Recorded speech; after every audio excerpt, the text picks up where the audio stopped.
Hello everyone. Am I audible?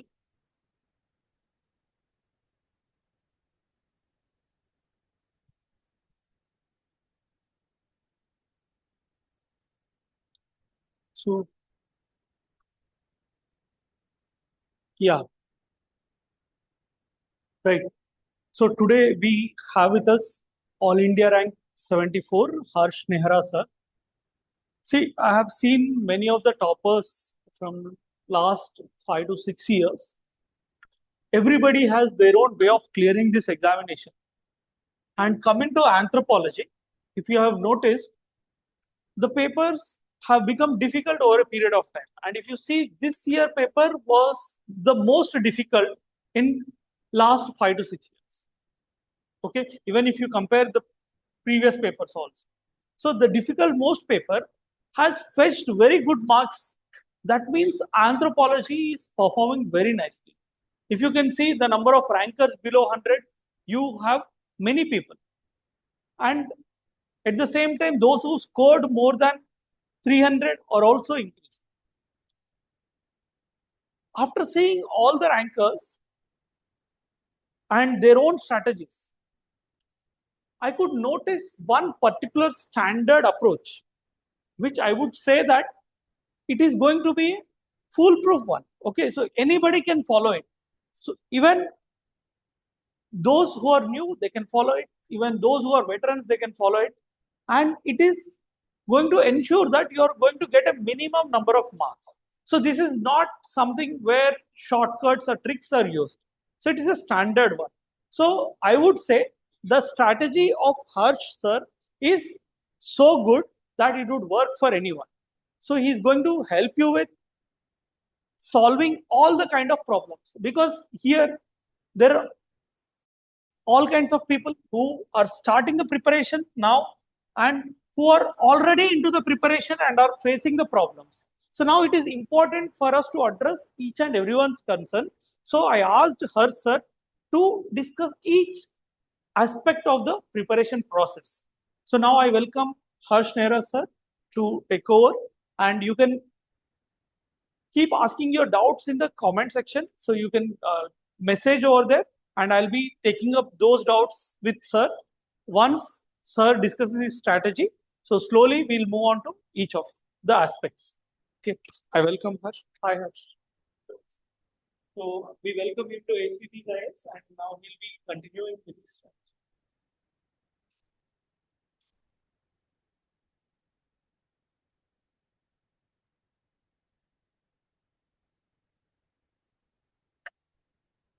Good evening, everyone. So, welcome to this strategy session. So, first, I'll just introduce myself. So, and brief you a bit about my journey. So, I'm Harsh Nehara, and I've secured rank 74 this year, and this was my second attempt, right? So, in my first attempt as well, I scored decent in anthropology. It was 276, and this year I have increased my score further to 303, right? So, today I'm going to tell you about my approach with which I have done well in anthropology, basically, right? So, when people hear about my journey, especially regarding anthropology, and they look at my notes and everything, they feel that it has been an easy journey, that I had everything sorted and I knew what to do and what not to do, but it is not so. I have faced many struggles that I think any aspirants faces with regards to optional. So first, there are many sources which we can choose from, right? So in the beginning itself, I was confused, like what to read, what not to read, what can be left, right? Then there are struggles like, should I make notes, or whether reading alone would be sufficient. So I spent a few months just reading, right? And in the end, I realized that I am not able to recall anything. I remember I read I think it was unit 2 back in 2022. And after 15 days, I realized that I don't recall even a basic standard definition, right? And I'm sure that happens with you as well. right? Then there is inertia with regards to answer writing. We hear that we must write answers, right? We must write answers continuously to improve. But all of us are stuck. Like, when should I write? Start. How should I write a good answer? We see topper copies and we feel the fear that, oh, my answers are nowhere close to what topper is writing, right? So I have faced that as well. There have been times where I questioned my choice of choosing anthropology as an option, right? Because there were times when I couldn't understand anything, especially when I was reading, let's say, anthropological theories. I was reading this book, Upadhyay and Pandey. It's a good book. I've studied it well, but when during my first reading, I was thinking uh, that what am I studying? What is this? I should take some optional like geography or something which is more concrete, where I can write, uh, observe things in my surroundings rather than reading, let's say, symbolism in anthropology or any other topic. So I want to tell you that these struggles are not new. Every aspirant faces them.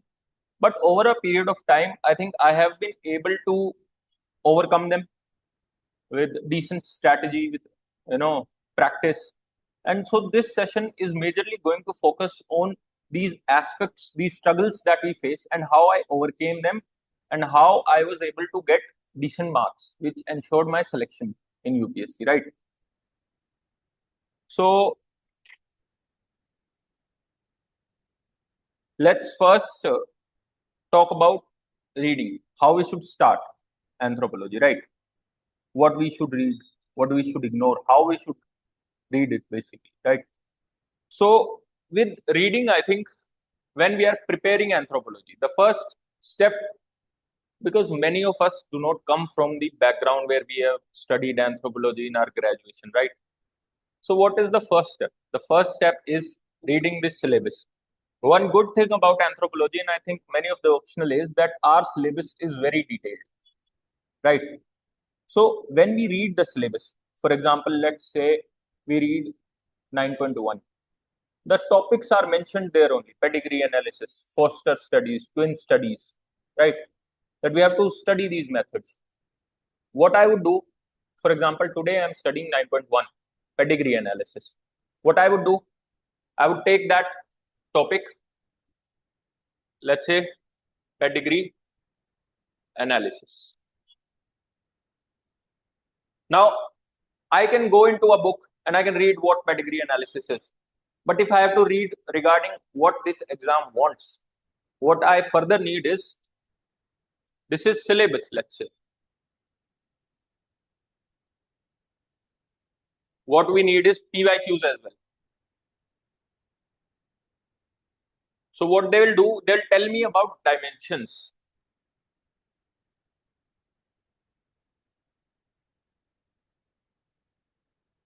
That I need to cover in this particular topic.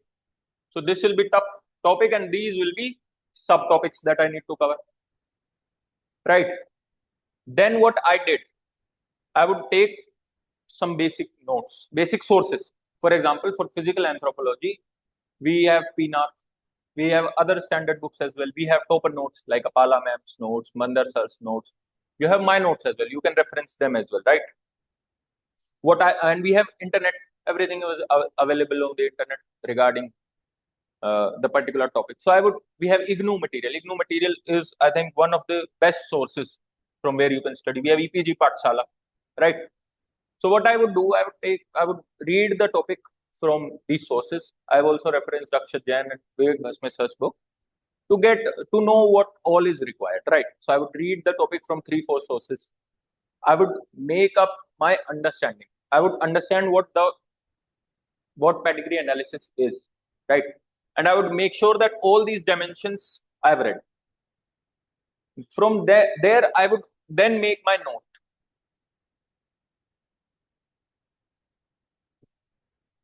So in this note, what I would do, I would have an introduction. I've read 3-4 sources. I would finalize one introduction for me, right? I would write that in my notes. Then I would cover all those dimensions that we were talking about in the answer itself, right? Then I would make sure that there is some value addition. For example, diagrams we have. What is the evolutionary significance of the particular topic if we are reading, let's say, physical anthropology? What is the socio-cultural perspective on it or significance? Then I would do that, right? So this was my how I approached each topic, how I make sure that I cover the whole syllabus and dimensions that were asked in PYQ, right? Then there comes note making, right? One thing I would like to tell you as well, that please don't read a topic for the sake of finishing it. But okay, I'll just read this topic and I'll be done with it. Please try to understand it. Please read this subject like a student of anthropology, because in the end that is what will help you gain conceptual clarity, and so that your answers will be very clear. The examiner would understand that okay, he or she is a student of anthropology. He will reward you more marks if there is good flow, if your concepts are clear, right? So then comes note making. So for note making, first I understood what good notes are. I looked at some toppers' notes, right? You can look at my notes. So then I would finalize the intro, body, conclusion as we talked, and then I would write a note, and I'd make sure that almost everything is covered there, right? So there are certain topic-wise importance that we also need to give. For example, in physical anthropology, apart from the biology part, because if it is just biology, then why are we reading it in anthropology, right? I would also make sure that I mention the evolutionary significance. I mention the socio-cultural significance, the recent developments. Why are we reading it? Why is this topic important? In my notes, I would make sure that it is there, right? Then diagrams, flow charts. For example, in archaeology, diagrams are very important, right? Maps are very important where particular sites are present, right? So I'd make sure that these are there in my notes. Okay. So by doing this, I think it took me 6-7 months to finish my notes for the first time, right? So in around 6-7, I think more than 6-7 months, somewhere 7-8 months it took me. So my notes were done, right? But now what struggle I faced was I had 2,000 pages of notes. Now when you look at those 2,000 pages, you fear them, because how are you going to revise them? With you, I think revision is also an issue, because I was interacting with a lot of students and they were asking me, sir, how to revise my notes? We have less time, how to revise my notes? So revision also becomes a challenge, and I also faced it. I would read my note once and then a few hours later, I'll just forget it. I couldn't recall. If I have to write an answer and I have to recall what else was there, only general points would come. Specific points which I had mentioned in my notes would not come. So then I realized that revision plays a key role in first ensuring that you can write what you have read. In second, it helps you internalize whatever you have read. The more number of times you read something, the more number of times you read something, and you'll be able to recall it easily and write in the exam, right? So what I would suggest you that you need at least 2 to 3 revisions before mains, right? After note making, at least need 3 revisions. And for that, what I did was during my first mains, what I did was I made short notes. Like I had 2,000 pages, somewhere 1,900, but let's say 2,000. I made short notes. I'll share my short notes on my Telegram soon. So the short notes were mostly in the form of answers. Like there will be introduction, there'll be keywords that I need to mention. There'll be dimensions in those short notes. And based on them, I was able to revise. I was writing my short notes, but you revise while writing as well, right? So if you're writing something, you'll remember it better. Then in the next round, what I did was I highlighted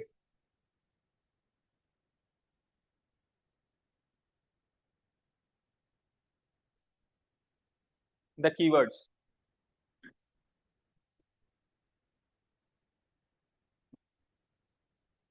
I highlighted the keywords so that when the next time I refer my short notes, I would read those keywords and I'd make sure that those keywords, that value addition would come into the answer, right?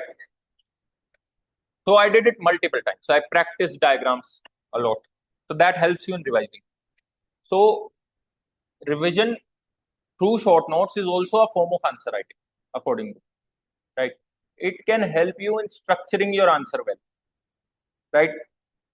So that is with how you revise, right? Then comes the most challenging part, I think, and that's the answer writing. How do you write good answers, right?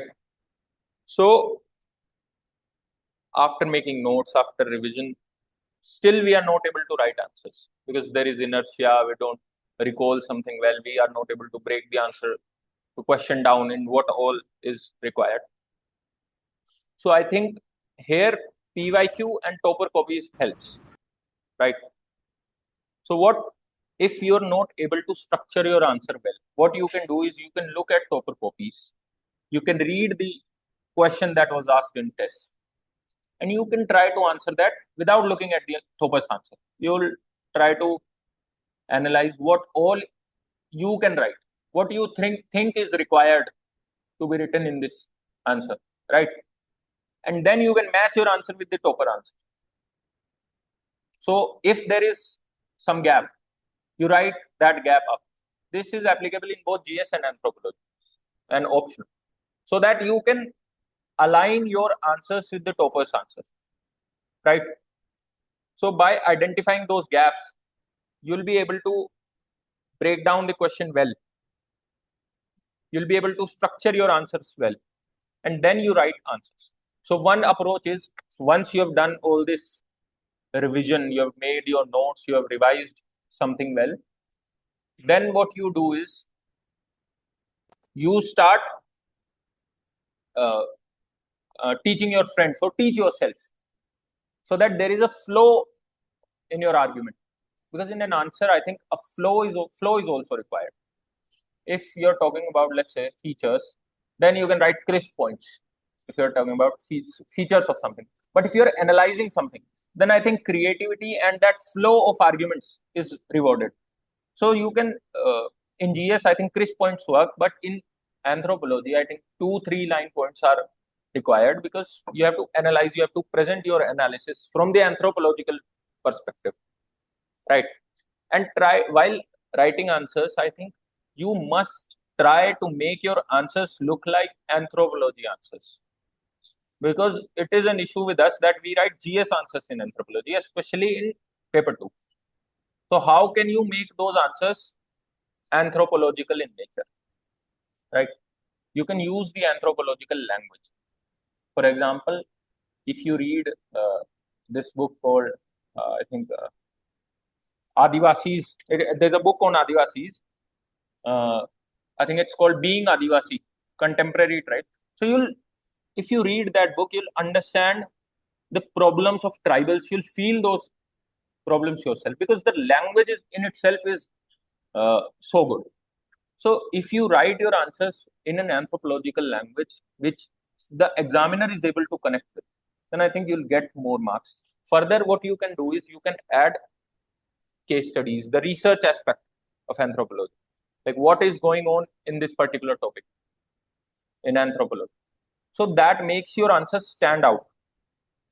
And that is how you gain the 0.5, 1 marks extra, which I think has helped me in increasing my score this year, right? I made my answers anthropological. You can write the applied anthropological examples, like where this concept is being applied in today's life, right? Further, I think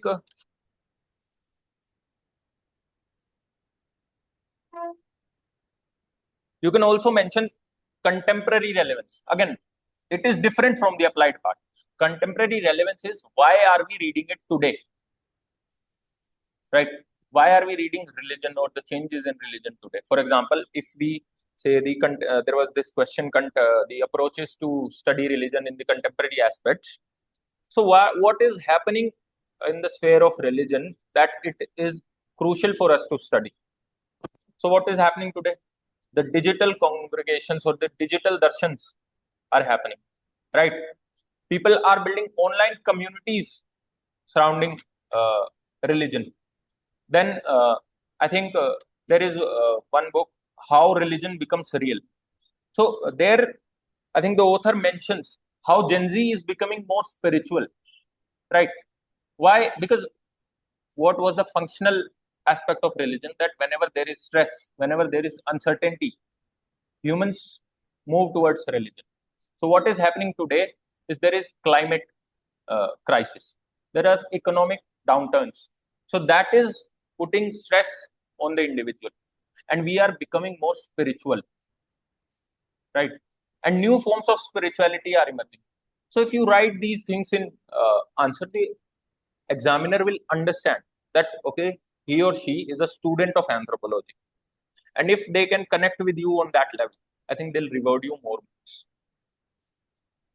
You can write the Indian researchers who are working in the particular sphere. So I think for doing all this, you need effort. I've seen people who come to me and say that, sir, anthropology 3 महीने में हो जाएगा. मतलब I can't tell you that it is not possible. It is possible to read anthropology in 3 months once, but it is not possible to understand anthropology and write the answers in a manner that anthropology requires, right? So you have to give some time, you have to do research, you have to, you know, uh, have good value added notes, right? So even after my first mains, when I gave my first mains, I was uh, thinking that okay, my mains did not go very well. I was thinking that. So I messaged sir that sir, I think that I'm not really my paper didn't really go well, and I want to improve my answers and all.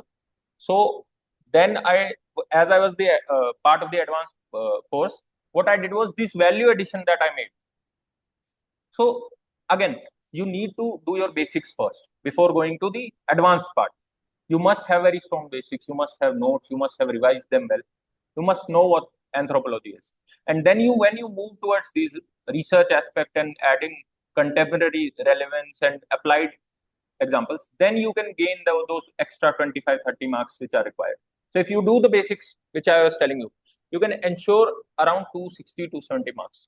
If you can have good notes, if you have understanding, conceptual clarity you have, right?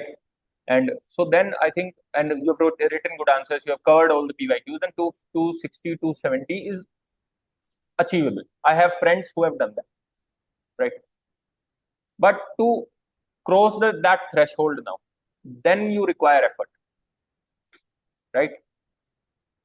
So as we are talking about anthropology, answer writing, yes.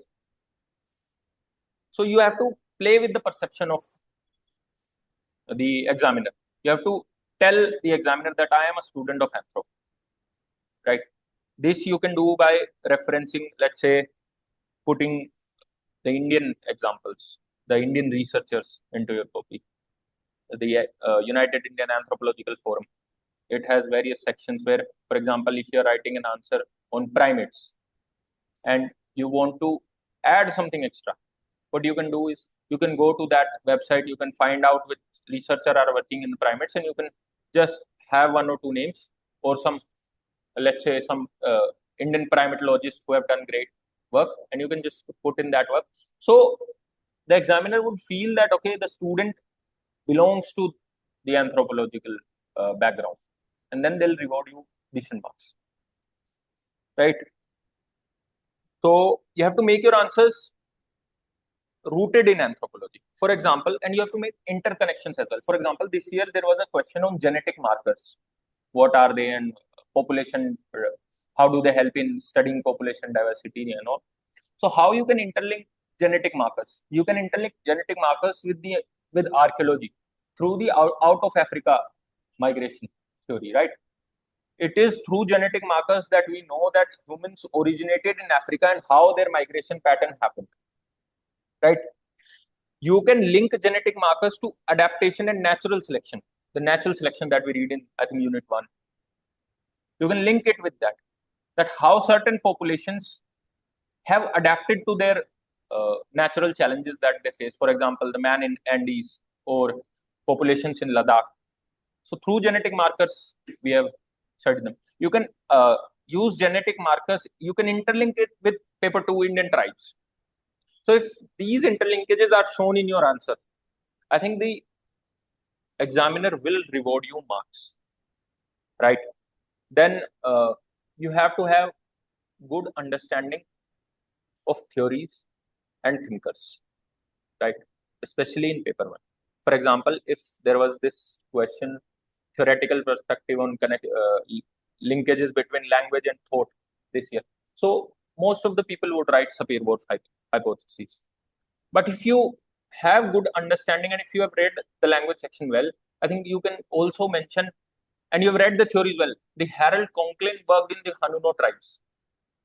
You read that in theories.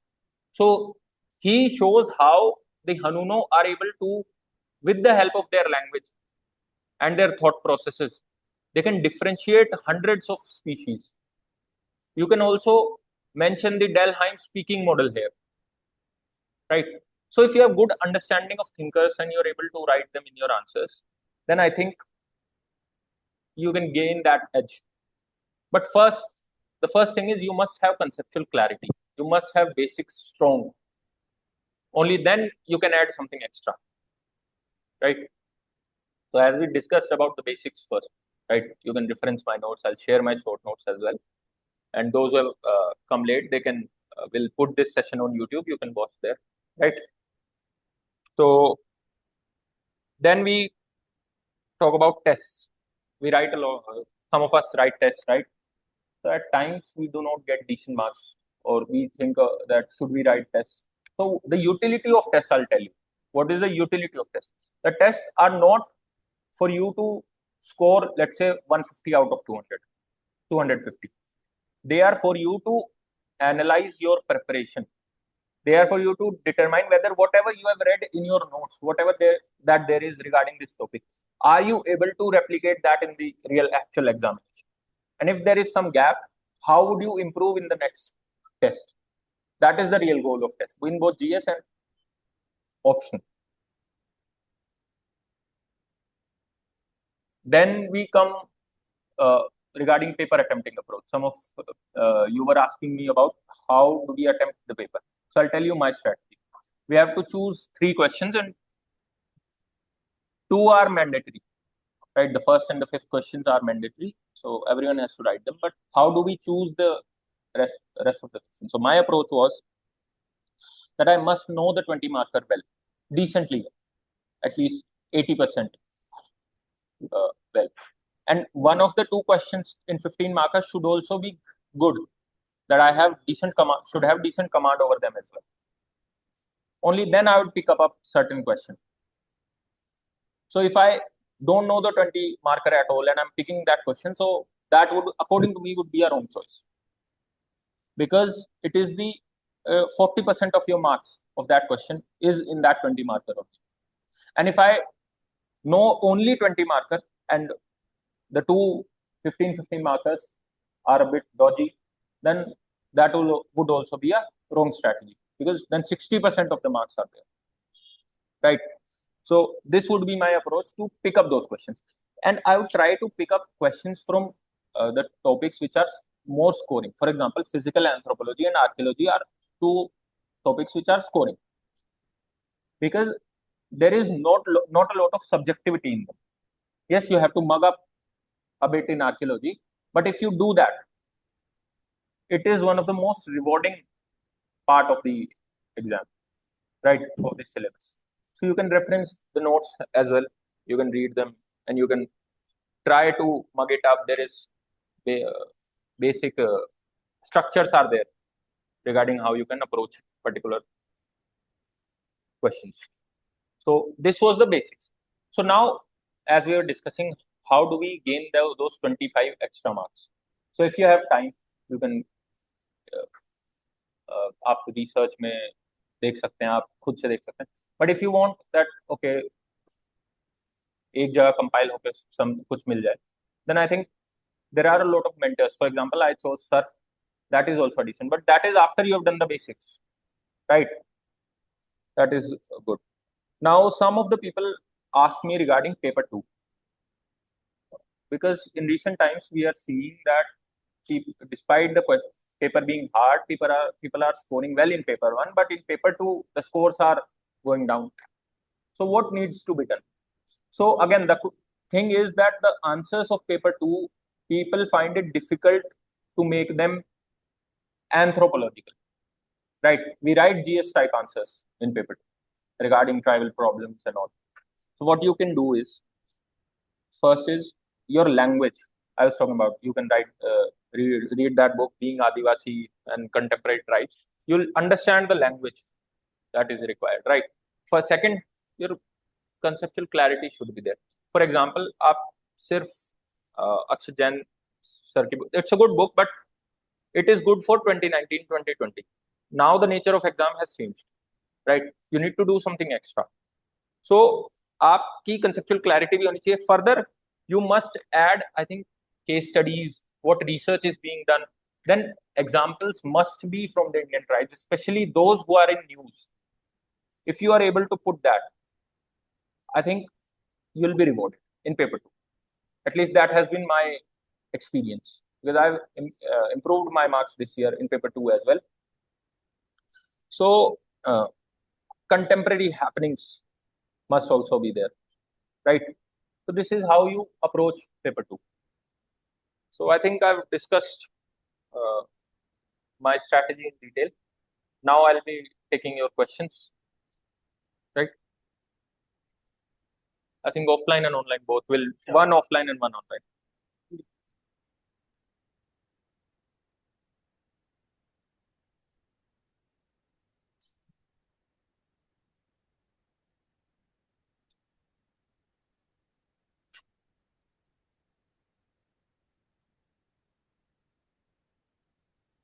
So the first question is, by which month you completed your notes for the first time, sir? So I started my note making in December 2022, and by August 2023, my notes were almost completed. Because already, of course, I've added things later as well. For example, during the time between pre and mains and after my first mains as well, I've added things, right? But broadly, I think 7-8 months it took me to complete my notes. And if you want to, yes. So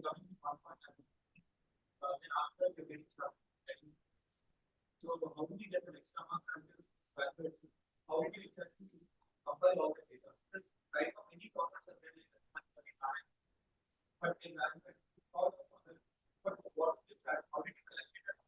So the first thing regarding, I think, being stuck at a level, first if you read your answers, you need to develop that flow, and you must have that creativity as well.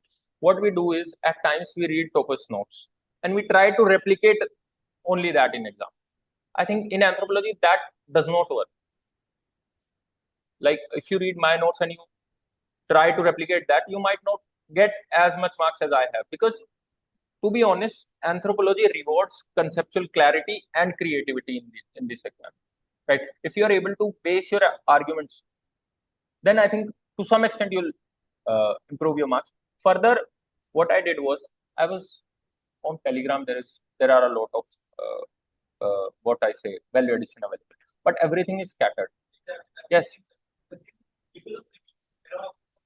Yes, yes, yes. So I used to discuss with sir. Okay, I'll tell you. I would write questions and I'd ask sir, okay, sir, what else can be added here? So sir, I've seen sir's compilation. It is vast, to be honest.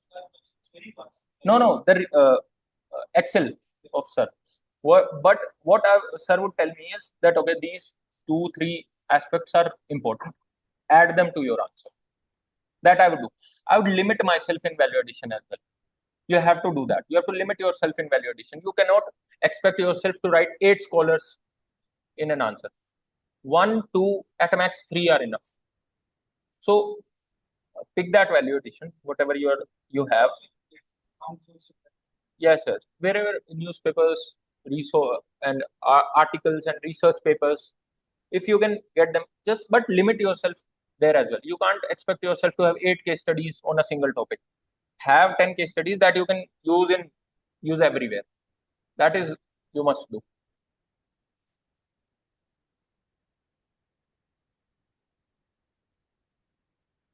We're asking for source list. So whatever source list, basic sources. Yes, yes, yes. So I'll tell you about my sources as well. So to be honest, what sources I'm going to tell you are very scattered, right? Especially the basic sources that I use to make my notes for the first time. What I used to do, I'd read from four, five sources, then I would compile them. So I might not recall all the sources, but I can tell you some of the basic sources. For example, EPG and IGNOU is for almost all of the topics you'll find there. EPG and IGNOU, right? Then I also for theories I've read Upadhyaya and Pandey. I've read University of Alabama website, right? Then for physical anthropology, I have referenced Pinath. I have also read B.M. Das, right? But I haven't read them cover to cover. I would pick up a topic, then I would read that topic only, and then I'd pick next topic. But these books are of the nature where if you have to cover your syllabus, you'll end up reading almost 70-80% of the book. Then some of the topper notes I've also taken in regard. For example, Mandar Patki sir's notes for paper 2, some of the Apala ma'am's notes for physical anthropology. You guys can, with the anthropology, I think there is one good thing that past year toppers have made good notes. Then the next year topper would add on to them. Then they'll pass those notes to you. So I've passed my notes to you. You can reference them and you can find all these notes compiled in my notes and all these standard reference books. But you have, if you need, once you read those notes, and if you think that you don't have the conceptual clarity, you can also reference the books, right? Because conceptual clarity in the end is very necessary. Then for tribal part, I've read Nadeem Hasnain sir's book. I have read, then again, IGNOU, EPG Pathshala. Then Maybe Bharat for tribals. It is a good series. Then I think Mandar sir's notes are also good. For archaeology, I have read D.K. Bhattacharya sir's books and his lectures on YouTube, right? I have referenced, I think, IGNOU as well for archaeology, some part of archaeology. Then for the Indian anthropology aspect, I read articles. For example, there is Economic and Political Weekly. So there are articles on castes and villages. Then there are, if I need basic content, like if I can't find anything anywhere, I've also referenced Akshat Jain sir's books and Vivek Basmi sir's books. Okay, so I'll take content from there as well. So these help me in building my basic notes. For after my first mains, when I felt that okay, my notes weren't enough and all, I also reference for adding onto my notes. I've referenced the 555, right? That helped in building upon those. So between my mains and let's say the next interview. Yes, yes, yes. And even after that, what I would do, I would write answers. I would write PYQs. I'll directly send them to sir. Okay, sir, please. Even during this year mains as well, what I was doing, I was writing test series somewhere else. But apart from their evaluation, I would send them to sir as well. Okay, sir, please look into it. And sir is so nice that वो कर भी देते थे without any charge, right? So he'll tell me, okay, Harsh, you can add this here, Harsh, you can add that here. So that was also useful to get at the advanced level, right? So these have been my sources, I think, broadly. Most of the sources, but this again, I'll say the sources were very scattered. I might know you have to have that ability to find the right stuff from multiple sources and be able to compile that, right? Then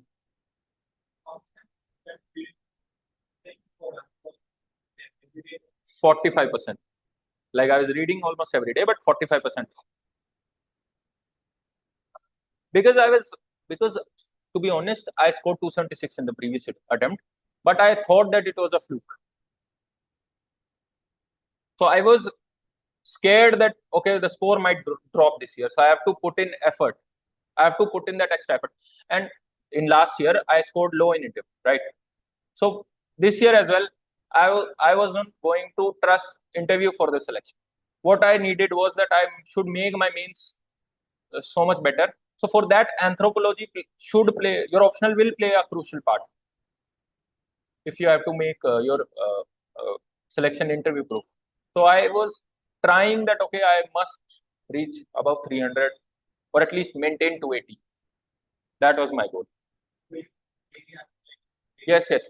I would write PYQs at least alternate day, 2, 3 PYQs. So I would revise. In the end, I wrote a lot of tests as well, 4, 5 tests, right? And during that time, I was also reading, writing PYQs. I used to discuss it with my friends as well, with Sir as well. So that was it. I think I've discussed my book list.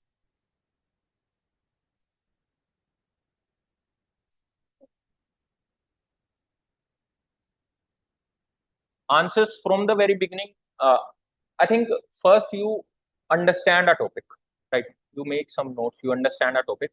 You need not finish the entire syllabus. If you have done, let's say, physical anthropology, try to write some answers of physical anthropology because writing answers is very important. It is important. Is it necessary? So, Nishya is asking, is it necessary to mention a lot of scholars in answer or is it more about conceptual clarity? So, you need not write, let's say, 5 scholars in an answer, 4 scholars in an answer, right? But if you have conceptual clarity, that will bring you to 270s. But if you want to go a bit further, I think 1 or 2 references should be there so that your answer looks like an anthropology answer. The references you need to mention.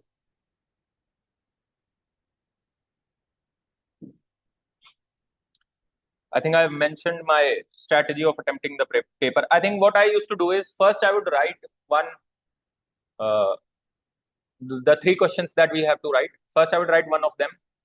Then I would write one of the compulsory ones. Let's say first. Then I would write another of the optional ones. Then compulsory one fifth, and in the end, the one that is left. That was my strategy, so that I was able to finish the paper in time. Because in the end, if you have, let's say, a 15 marker left, you can fill up 2 pages and still you'll get, let's say, 7 out of 15, 6 out of 15. But if you leave 2 10 markers in the end, the penalty there would be higher. Plus, the 10 markers are right in either in the beginning or in between. So that challenges the perception of the examiner as well. If you have left the question, even before checking the further questions, the examiner would feel that, okay, this student might not be serious, he isn't able to complete the paper. So that has been my strategy.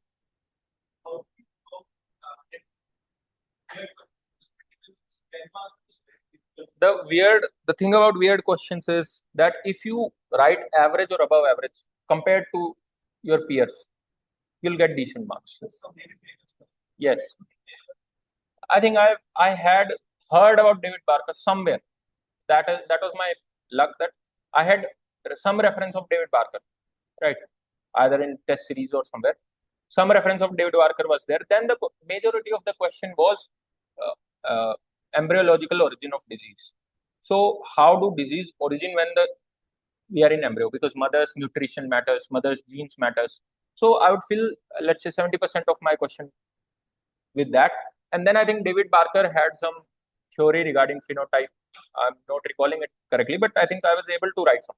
So if you have, first I would say, if you are able to make interlinkages, because if you are able to link embryological diseases with nutrition, if you are able to link it with, let's say, tribal, high level of anemia in tribals are causing their children to be weaker.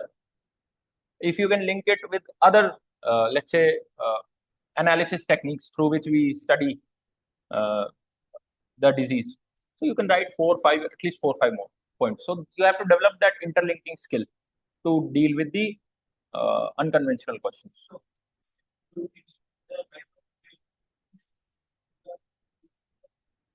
So Purum kinship, they ask you theoretical perspectives on Purum kinship system. So what I would tell you is I did not know what Purum kinship system is, but I knew what theory different theories says about kinship systems. I knew what Levi-Strauss structuralism says about kinship systems. I knew what Radcliffe Brown says about kinship systems. Right, so I can write that. You need not know the Purum, but later I found out that if you read well, Purum kinship is in IGNOU's notes somehow.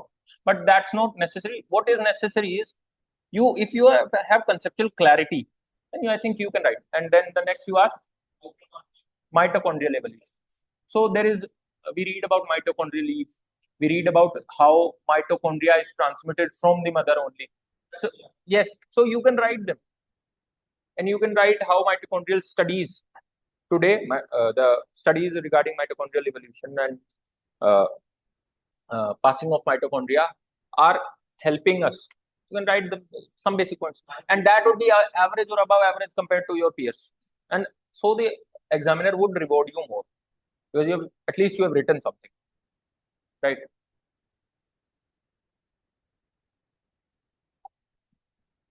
So yes, I have used. Nanda is asking, have you used diagrams extensively? I've used diagrams extensively.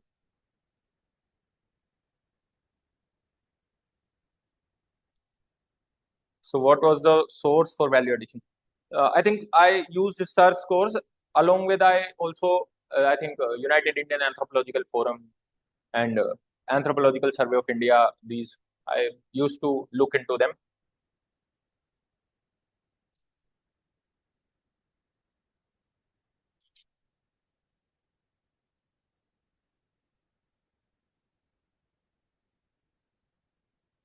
How many tests total? So I think 5 to 6 full length tests. I think 5 tests I gave, but I also wrote PYQs. So I would say somewhere around between this pre and mains, 130 questions, 150 questions at least, and even before that I used to write.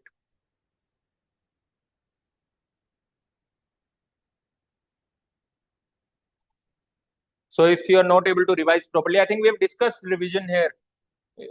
We'll put, you can watch the recording on YouTube and you'll know how to revise well, how to make notes well, how to approach the answer writing part. You'll know. Akashdeep, if you're having problems in fossils and archaeology, I think the only solution is you revise more because that is something which you have to mug up, right? Make some structures. For example, if we are reading about Paleolithic era, you can read about how their tools were made, what was the climate like, what were their technologies, how was their culture like. Then in their culture, what was the kinship system like, what were their food and clothing, everything, their arts. So you can do that, make certain uh, structures in your mind so that you are able to address an answer. I think I have given my book list. I've suggested my books.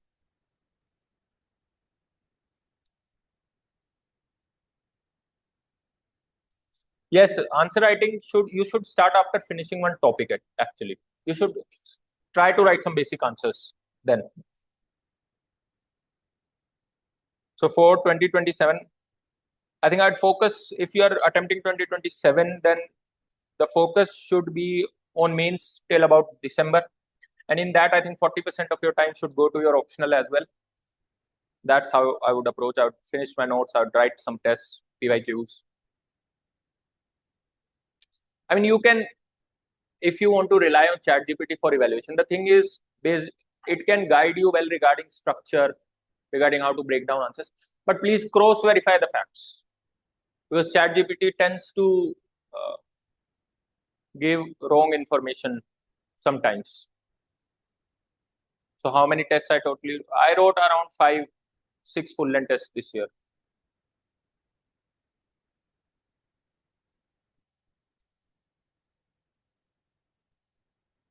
Yes, if you can revise alongside particular topics, then you can revise them.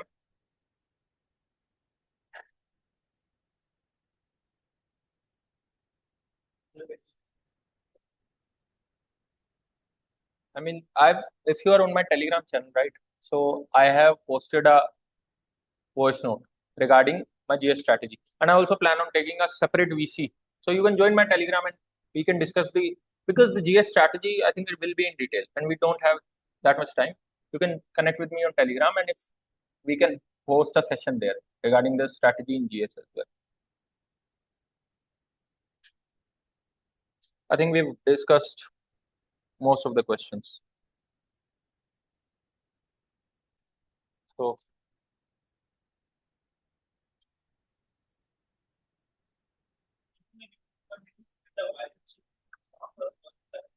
it was decent. It was decent, but I wasn't able to replicate that value addition in the exam.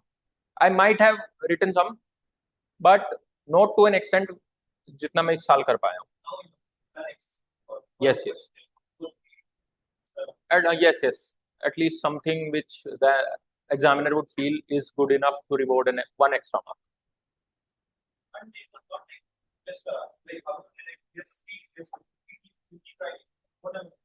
No. No. Try to explain wherever you can. Right? Try to show your conceptual clarity as much as you can. Of course, if there we are talking about some facts, let's say in archaeology, we are talking about facts. So of course, you'll write crisp points. But if you're talking about, let's say, tribal problems, don't just say they are undereducated, they face health problems. Because you have to tell them that they face this challenge, and you have to give example as well. So the point becomes longer, and looks good as well on copy, right? By first, you have to finish reading both. That is necessary. But then you have to, if you're reading paper 2, you have to have some concepts in your mind. For example, some theories, are they being applied in paper 2? For example, let's say if you're reading about caste, can we link it with functionalism? Can we link it with structuralism? Right? Can we link, let's say, the languages that we about tribal languages that we read? Can we link that with the with the Sapir Wars? For example, if Harold Conklin has done a study on Hanu, no, I think there is also a study on an Indian tribe where they have multiple names for for some bamboo or something. So you can link that with Harold Conklin. So that's how you connect. If you're reading about languages in paper 2, link it with the linguistic anthropology part. If you're reading about health problems of tribals, link it with genetic counseling and everything that you read in Unit 9.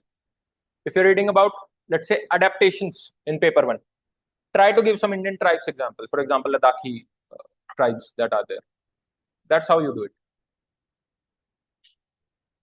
Okay.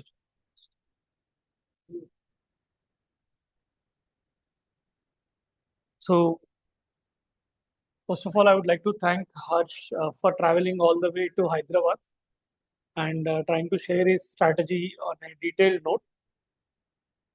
I would like to say one thing, that Harsh has been one of that finest student. Okay, so he was very hardworking. He used to spend a lot of time, minimum 10 hours he used to study on daily basis.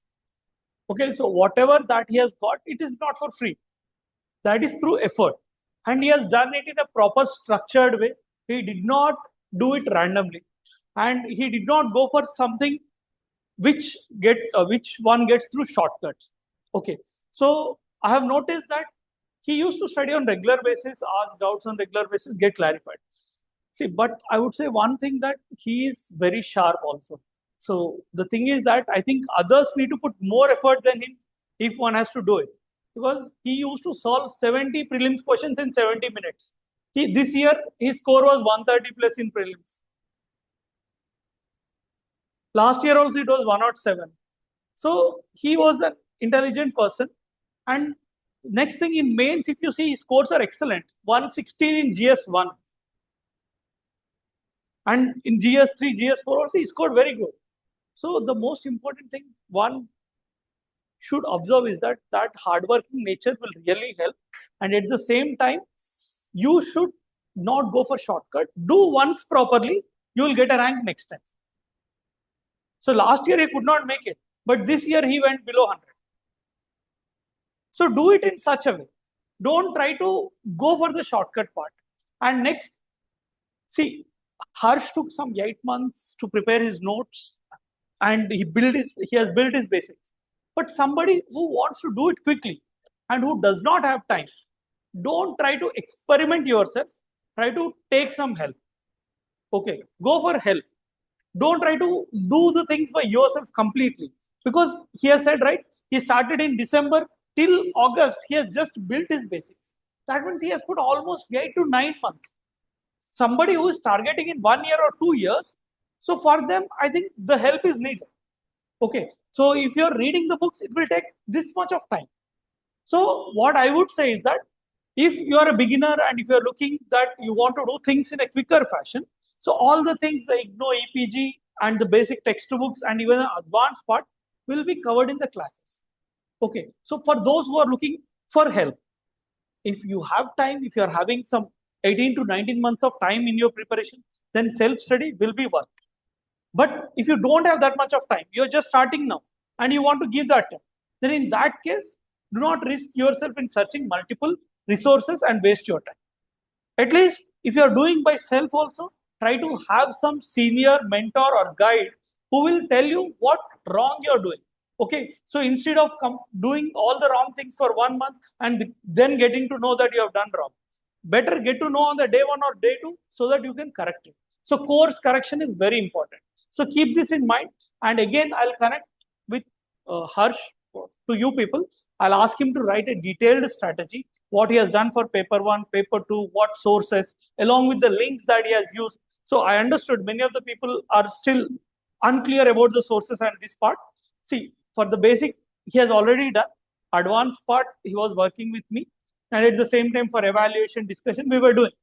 So we didn't focus on getting 300 plus or something. We focused on, as a subject, how we should be approaching and what best we should be doing there. That was the only target. We were doing the same with all the people.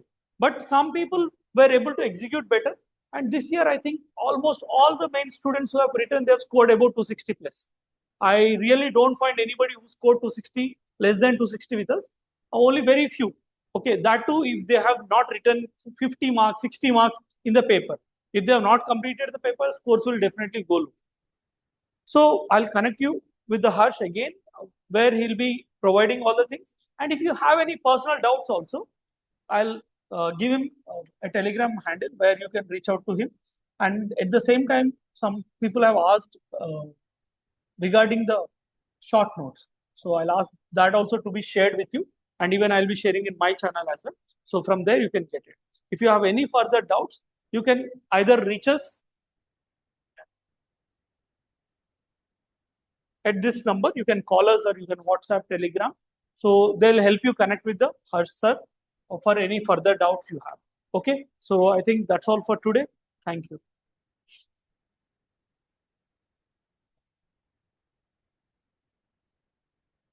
Thank you, everyone. Thank you.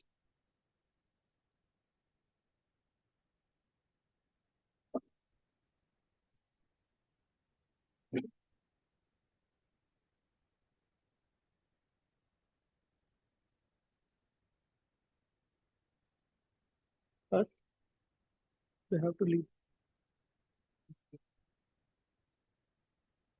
You good name?